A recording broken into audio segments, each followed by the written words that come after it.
Yorkshire is Britain's largest county.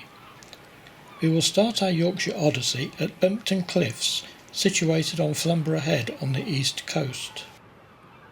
This is an RSPB bird sanctuary, and around 500,000 seabirds gather here between March and October to raise a family on the towering chalk cliffs which overlook the North Sea.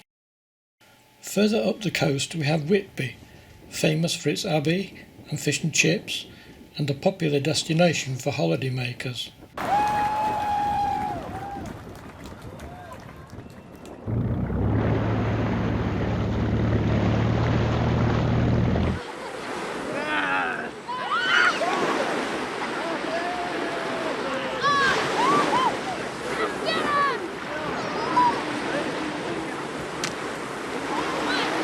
Moving inland to Nidderdale, we have arrived at Brimham Rocks, a 454-acre outcrop of weather-worn millstone grit rocks.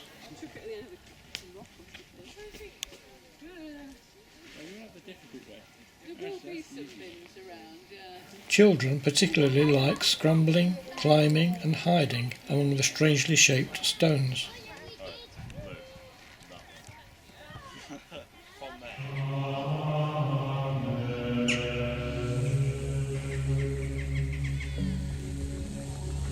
Only a few miles from Brimham Rocks is Fountains Abbey. Founded in 1132, Fountains Abbey is one of the largest and best preserved ruined Cistercian monasteries in England. It operated for over 400 years until dissolution by Henry VIII. In its time, it went through periods of wealth and poverty, the latter being the more common. Now, largely in ruins, it is nevertheless an interesting popular site with visitors, owned and managed by the National Trust. We journey from one abbey to another, Bolton Abbey in Wharfdale. This was an Augustinian monastery, much smaller than Fountains, founded in 1120.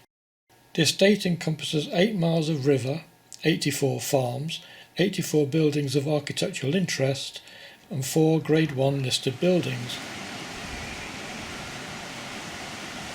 The iconic stepping stones cross the river wharf near the abbey ruins. Much of the estate, owned by the Cavendish family of Chatsworth, is open to the public.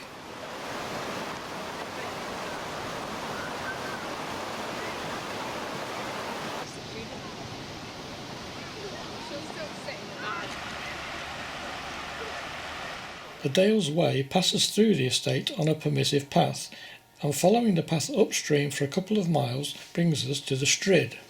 At this point the river becomes drastically narrower.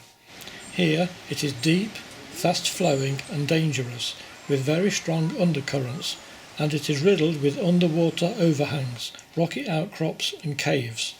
Occasionally the river has been known to rise around 5 feet in less than a minute. There is a temptation to try and jump across the 6-foot gap. However, according to local law, the Strid has 100% fatality rate when it comes to those who have fallen in while trying to jump between the moss-covered slippery banks. Tourists are left in no doubt about the dangers.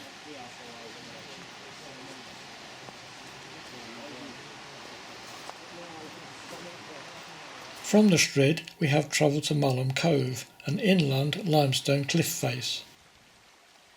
Many years ago water tumbled down over the top edge, but this is now a very rare occurrence, happening only after heavy, prolonged rain.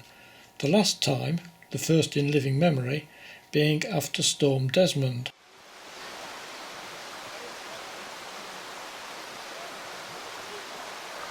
"400 steps take the visitor from the base of the cliff to the top, where a limestone pavement is to be seen." This featured in the film Harry Potter and the Deathly Hallows Part 1, with Harry and Hermione camping on the pavement, an activity not generally allowed.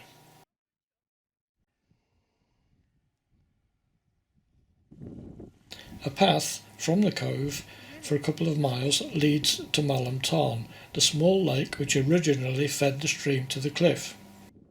And it is here where we will end this brief visit into some of the many faces of Yorkshire. But as a famous film star once said, "I'll be back."